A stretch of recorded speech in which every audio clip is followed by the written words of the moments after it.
Nós temos falado desde o começo de março a respeito da cruz de Cristo. Março, abril, e nós só vamos terminar domingo próximo, que vai ter a ceia do Senhor. E a ceia do Senhor não faz nenhum sentido se a gente não pensar na cruz de Cristo, porque o cálice representa o sangue que foi vertido e derramado na cruz do Calvário. A verdade é que nós pensamos, e estamos encerrando hoje as celebrações da Páscoa, pensando, por exemplo, a respeito desse momento que Cristo ressurgiu. Ele vive, como as crianças cantaram aqui, não é? Porque Ele vive. E porque a vitória dele na cruz do Calvário, ressurgindo dos mortos, deixando aquela tumba vazia, é que nos dá esperança e a certeza de que isso também vai alcançar o nosso coração e a nossa vida e a nossa existência. O fato de Jesus ter aparecido para muitos dos seus seguidores, os 12 apóstolos, e Paulo registra que ele apareceu a mais de 500 pessoas depois, durante um período de 40 dias, falando, conversando, comendo, andando, convivendo com eles e mostrando que, olha, há vida após a morte, e eu venci a morte, eu quero oferecer isso a vocês. Este fato que acontece naquelas pessoas e que faz com que aqueles apóstolos saiam pelo mundo conhecido daquela época, pregando esta verdade, morrendo, afirmando a vitória de Jesus sobre a morte, isso traz esperança para nós hoje.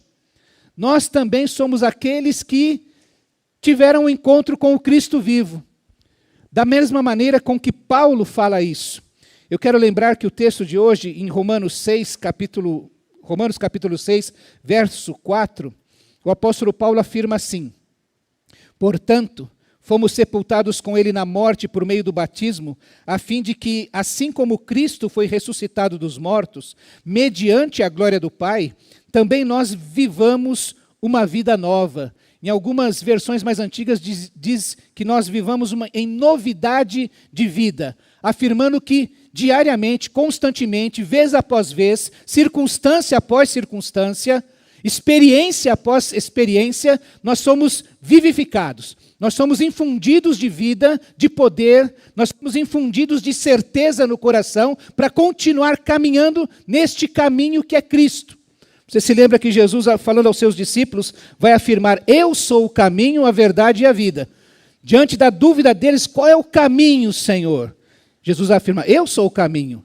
Andem comigo, percebam a minha presença ao lado de vocês, ouçam a minha voz, mantenham-se firmes em minha companhia, que vocês estarão no caminho certo. Eu lembro de uma professora da escola dominical que dizia assim: olha, se quando você estiver caminhando, para onde você estiver indo, se você não cruzar com o diabo, vindo na direção contrária, é que você está indo na mesma direção que ele. Então, cuidado.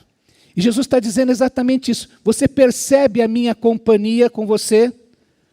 Você se lembra daqueles 2 discípulos no caminho de Emaús, caminhando, entristecidos, decepcionados, frustrados com o fato de Jesus, que havia prometido a vida, estar morto. Eles ainda não sabiam que Jesus havia ressuscitado, mas Jesus aparece, começa a caminhar com eles, e nessa caminhada com eles, depois eles percebem que enquanto Jesus expunha as Escrituras para eles, fazia-os lembrar de tudo quanto havia sido escrito a respeito dele em todas as Escrituras, o coração deles ardia,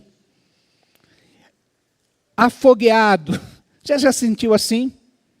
No momento que você canta uma música e você se emociona, no momento que você começa a orar e você percebe que você é tomado pela presença do Senhor, no momento que você começa a ler a palavra de Deus e parece que os seus olhos se desvendam, começam a compreender as coisas, e diante dessa compreensão você começa a ter uma direção para a sua vida, todas as dúvidas, todas as angústias que você tinha até aquele instante começam a ser sanadas, e você começa a sentir vontade de se levantar e tendo forças renovadas de caminhar na direção que o Senhor aponta. Era aquilo que esses discípulos no caminho de Emaús depois perceberam. Enquanto Jesus caminhava conosco e nos expunha as Escrituras, o nosso coração ardia.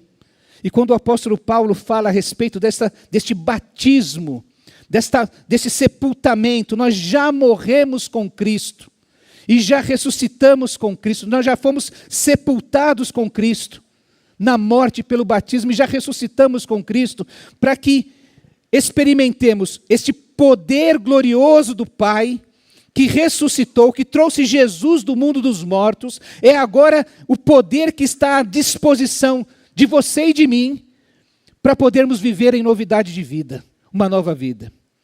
A grande questão que nos toma no coração é quando a gente não consegue viver essa novidade de vida, quando a gente não experimenta aquilo que Jesus prometeu como sendo a vida abundante. A minha vida ainda é cheia de angústia, cheia de tristeza, cheia de dúvidas. Eu não consigo tomar este encontro com Cristo e fazer com que Ele, de fato, transforme a minha vida e transforme mais que as minhas convicções, os meus afetos. Aquilo que vem do fundo do meu coração. As transformações que Jesus quer fazer no nosso coração. Quando o apóstolo Paulo faz essa afirmação, eu começo a pensar exatamente sobre a sua vida. O que ele está afirmando aqui é exatamente aquilo que ele experimentou em sua vida. Quando você começa a estudar a vida do apóstolo Paulo, e o homem, como Lucas registra e define-o, como sendo um homem que respira ameaças de morte, quando ele mesmo dá o testemunho sobre a sua vida, que ele é enfurecido, cheio de raiva, queria destruir a igreja de Cristo, mas que neste encontro com Cristo ressurreto, não o Cristo que ficou crucificado, mas o Cristo que saiu e deixou a tumba vazia, ele se encontrou com este Jesus ressurreto. A sua vida foi transformada. Transformada de uma tal maneira que deixou aqueles que eram perseguidos por eles em dúvida. O que aconteceu com esse homem que nos perseguia e que agora começa a propagar a fé que perseguia? Aqueles a quem ele perseguia para matar, encarcerar e matar, agora eles se tornam irmãos. Meu irmão, eu estou aqui porque quero ajudar. E passa a dedicar a sua vida à pregação deste evangelho, porque no encontro com Cristo, ele não apenas recebe salvação, ele recebe também vocação. Jesus fala com Ananias, Ananias vai, ora por este homem, não tenha receio de fazer isso, porque esse homem é um vaso escolhido por mim, para pregar o evangelho e levar aos reis e os gentios. Ele recebe salvação e vocação. Meu irmão, isso acontece comigo e com você. Ninguém que teve encontro com Cristo recebeu só salvação, só para estar dizendo assim, agora eu já estou salvo. Recebe também vocação. Seria tão bom, meus irmãos, vocês viram o número de pessoas que vieram à frente, tem muitos que não vieram à frente, ou porque estão lá em cima e ia demorar, ou porque têm vergonha de vir à frente. Mas todos nós enfrentamos muitas lutas, muitas provações, muitas dificuldades. Mas recebemos, e seria tão bom assim se a gente, aceitando a Cristo, tendo esse encontro com Cristo, some do mundo. Já viram aquele filme Deixados para Trás? Tem um episódio lá que as pessoas começam a sumir, não é? Que a gente sumisse daqui desse mundo, fosse para o céu de uma vez, entrar na eternidade, na presença do Senhor, viver aquele lugar de prazer, onde não há choro, doença, nem morte, nem tristeza. Por que Deus nos deixa nesse mundo? Por que Deus deixou Paulo neste mundo? Porque Ele lhe deu uma vocação. Pregar ao mundo o Evangelho. Pregar ao mundo o verdadeiro sentido da Páscoa. Por que Cristo morreu na cruz do Calvário? Por que Ele ressuscitou? Paulo é esse homem que experimenta uma transformação completa da sua vida. Ele é aquele que dá o testemunho. Recebi nova vida em Cristo Jesus. A partir deste encontro com Cristo Jesus, a minha vida tem sido uma vida cheia de novidades a cada dia, a cada nova experiência, a cada nova viagem missionária, a cada momento que eu converso com Cristo, que eu oro a Cristo, a minha vida tem sido cheia dessa novidade da presença, da direção e do poder de Cristo Jesus. Você se lembra que Paulo é aquele que diz assim, olha, eu tinha um espinho na carne, um mensageiro de Satanás na minha vida, pelo qual eu orei a Deus 3 vezes, para que Ele tirasse isso da minha vida. E a resposta de Cristo Jesus para ele foi, você continua, caminha, porque a minha graça te é suficiente, ela te basta, continua caminhando. É por isso que Paulo vai nos afirmar assim, o poder que tirou Jesus do mundo dos mortos, esse poder que ninguém aqui tem condição de mensurar, é o poder que está à minha disposição e à sua disposição, para vivermos uma vida nova. Veja que Paulo, aqui ainda no capítulo 5, ele diz assim, porque sabemos que a tribulação produz perseverança, e a perseverança um caráter aprovado. E o caráter aprovado, esperança. E a esperança não nos decepciona. Porque Deus derramou seu amor em nossos corações por meio do Espírito Santo que Ele nos concedeu. Vida de esperança. Diante das tribulações, nós devemos perseverar. Nós devemos nos socorrer deste poder glorioso do Pai.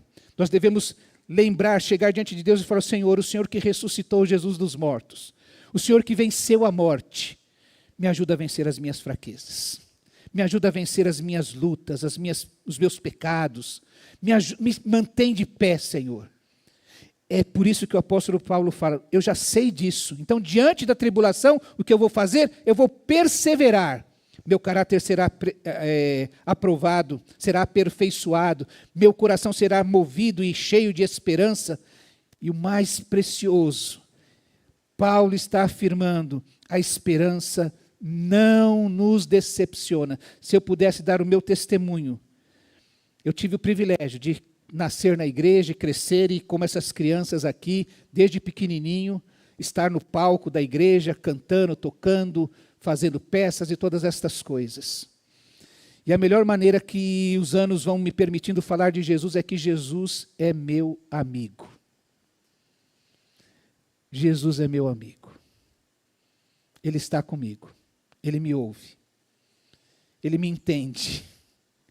Ele me sustenta nas minhas fraquezas. Ao longo da caminhada, Jesus foi se tornando um amigo precioso. Por isso, quando vêm as tribulações, o que eu aprendi é aquilo que o apóstolo Paulo nos ensina aqui: persevere. Persevere. Daqui a pouco, o seu caráter vai ser aperfeiçoado. O seu coração vai ser cheio de esperança. Uma esperança que não decepciona. Deus sabe o que faz. Ontem nós estávamos no encontro dos professores aqui da igreja e uma das questões que foi levantada na ocasião é sobre essa luta que nós temos em esperar Deus manifestar os seus propósitos. E há um período da gente espera a sua vontade que a gente não está entendendo, que a gente não está compreendendo. O apóstolo Paulo viveu uma experiência assim.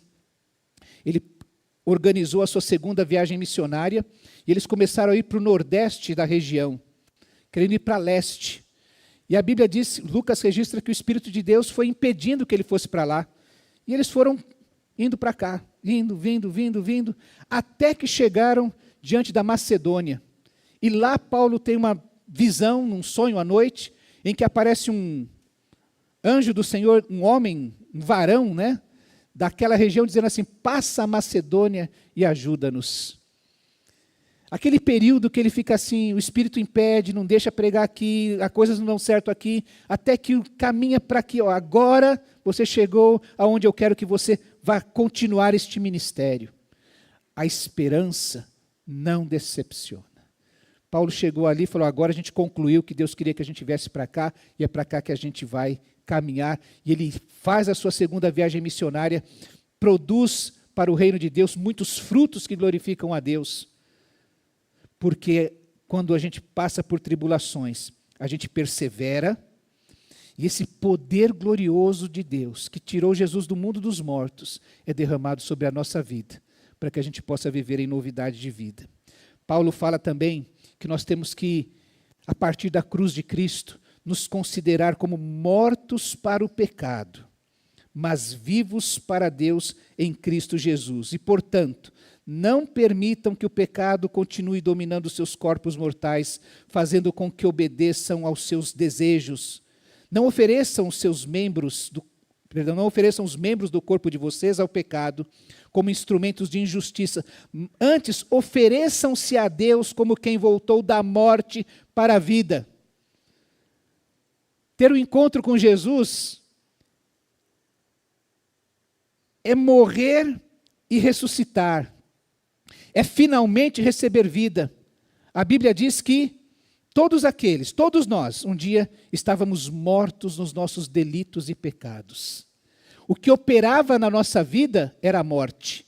O que operava na nossa vida era o desejo de morte. Era aquilo que simplesmente não gerava mais vida A nossa tendência natural era sempre a morte. Por isso que Paulo vai afirmar: não ofereçam os membros do corpo de vocês ao pecado como instrumentos de injustiça. Antes ofereçam-se a Deus como quem voltou da morte para a vida. E esse é o maior motivador do cristão, do discípulo de Jesus. Eu fui tirado da morte para a vida. Então, o que eu faço com isso? Meus irmãos, ninguém é obrigado, eu tenho falado isso, ninguém tem que nada. Ninguém é obrigado a nada. Porque o que Paulo fala para nós agora é que eu posso oferecer. Depois que encontrei com Jesus, depois que compreendi o que Ele fez por mim na cruz do Calvário, o que eu faço não é nada por obrigação. É um desejo de oferecer-me porque Ele me tirou da morte e produziu vida na minha existência. O que a gente faz a Deus, a vida, os dons, os talentos, os recursos, o ministério, os sonhos e projetos, a família, a nossa existência, é um oferecimento, é uma oferta de gratidão a Deus. Senhor, o Senhor que me garantiu a eternidade na sua presença, recebe esta existência no teu altar. Nós precisamos fazer isso. A nossa luta, viver sob a cruz, é exatamente aprender a oferecer a sua vida aos pés desta cruz. É derramar-se ali e falar: Senhor, eu sei o que o Senhor fez por mim e o que eu estou oferecendo é somente a minha vida. O pecado, então, não os dominará, porque vocês não estão mais debaixo da lei, mas debaixo da graça. A graça de Deus é uma graça que opera junto com este poder glorioso. Lembre-se do apóstolo Paulo, é ele que está dando o seu testemunho aqui, de que quando ele termina a sua vida, nos últimos meses de vida, ele vai afirmar para o seu discípulo Timóteo: eu fui blasfemo, insolente e perseguidor da igreja. No entanto, a graça de Deus me alcançou, o favor imerecido de Deus me alcançou. Ele diz: eu era o pior dos pecadores, mas a graça de Deus me alcançou. Por vezes nós nos encontramos, e se você já passou por essa experiência como eu, de tentar vasculhar o coração e você descobre quanta maldade há no nosso coração, quanto desejo mal, quanta insegurança, e então você descobre que somente um Deus, como o nosso Deus, para nos receber. Somente um Deus que tem o amor como do Pai daqueles 2 filhos para nos receber. Ele nos enxerga exatamente como aquele filho que volta com os seus trapos, sem nada, somente com algo para oferecer ao seu Pai, o arrependimento. E Deus o recebe, porque Deus é um Pai gracioso, um Pai que derrama o seu favor imerecido. Ele também vai afirmar, meus irmãos, que nós agora não somos mais escravos do pecado, porque fomos libertos por esse poder glorioso de Deus, e que agora nós passamos a obedecer de coração. Veja o que Paulo fala aqui: mas graças a Deus, porque embora vocês tenham sido escravos do pecado, vocês foram libertos, passaram a obedecer de coração a forma de ensino que lhes foi transmitida. Vocês foram libertos do pecado e tornaram-se escravos da justiça. Conversava com uma pessoa que estava muito incomodada com seus problemas, de não estar agradando a Deus. E a primeira ideia que vem é exatamente isso: olha, quem é escravo do pecado tem prazer no pecado. Mas quem nasceu de novo, ele se tornou escravo da justiça. E quando a justiça não gera frutos em sua vida, isso o incomoda, porque ele não é mais escravo do pecado. Ele é escravo da justiça. Ele se entregou a Deus para isso. E Paulo termina finalmente dizendo assim: mas agora vocês foram libertados do pecado e tornaram-se escravos de Deus. O fruto que colhem leva à santidade, e o seu fim é a vida eterna. Pois o salário do pecado é a morte, mas o dom gratuito de Deus é a vida eterna em Cristo Jesus, nosso Senhor. O desejo pela santidade. Eu sou mau. Como diz a Bíblia, nasci em pecado me concebeu minha mãe. Então todos nós, essas crianças lindas, não é? Mais lindas ainda, vestidas próprias para participar do balé. A Bíblia diz que todas elas são pecadoras. Eu brinco com os pais aqui, eu falo, olha, Deus é tão bom que Ele sempre nos dá filhos mais bonitos que a gente, não é? Você tem um filho feio? Não. Os filhos são lindos, mas são pecadores. Precisam ter um encontro com Jesus.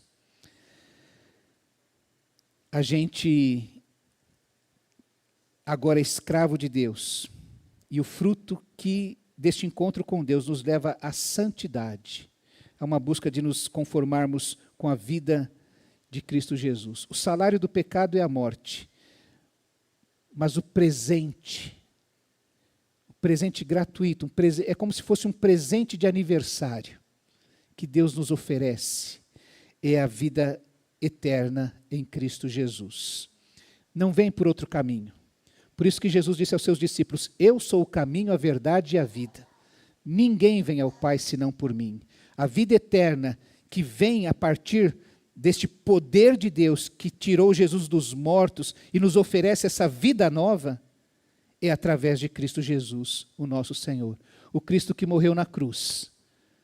O Cristo que levou sobre si os nossos pecados. O Cristo que recebeu toda a ira contra o pecado sobre si, para que a sua justiça, a vida perfeita que Ele teve, pudesse ser imputada a mim e a você, nos dando vida eterna. Este é o caminho. Você pode perguntar, mas é certeza isso, pastor? É verdade isso? Sim. O testemunho do apóstolo Paulo é esse. O testemunho que eu tenho para te dar é esse. O testemunho que muitos irmãos têm aqui para lhe dar é este. De que valeu a pena entregar-se a Jesus. Que Ele transformou a nossa vida. E que se transformou nesse grande Salvador e grande amigo. Que nos acolhe, que derrama o seu poder sobre nós e que faz que cada dia, aquilo que Jeremias registrou lá no seu livro, dizendo assim, olha, todas as manhãs, as misericórdias do Senhor se renovam, elas são inesgotáveis. Já pensou nisso, meus irmãos? Já pensou se você tivesse assim uma fonte inesgotável? Eu ia falar de um cartão de crédito sem limites, né? Para você ter uma ideia assim, pode gastar à vontade, não tem limite. E a misericórdia de Deus se renova todos os dias, porque Paulo vai afirmar, há um poder todo especial que tirou Jesus dos mortos. É Ele que é derramado sobre a nossa vida. Amanhã vai ser segunda-feira. Uns vão ter que acordar às 6 da manhã, 5:30, para enfrentar a semana. Você quer ter vida? Você quer acordar segunda-feira e sorrir para a vida? Diante da sua luta, da sua necessidade, do seu pecado, você quer sorrir diante disso? Receba o poder que vem da cruz de Cristo Jesus, o poder que vem o poder que vem da sua vitória sobre a morte, o último inimigo que teremos que vencer. Todos esses que enfrentamos hoje podem ser vencidos através do poder de Cristo Jesus. Clame a Deus agora, peça a Ele que manifeste esse poder que vem da ressurreição de Cristo Jesus, o poder que trouxe Jesus do mundo dos mortos. Guarde isso, é o poder que está à sua disposição para viver em novidade de vida. Queria convidar você, aí no seu lugar, a orar a Deus neste instante e pedir a Deus, Senhor, mostra para mim isso, revela ao meu coração esta verdade tão preciosa do Teu Evangelho.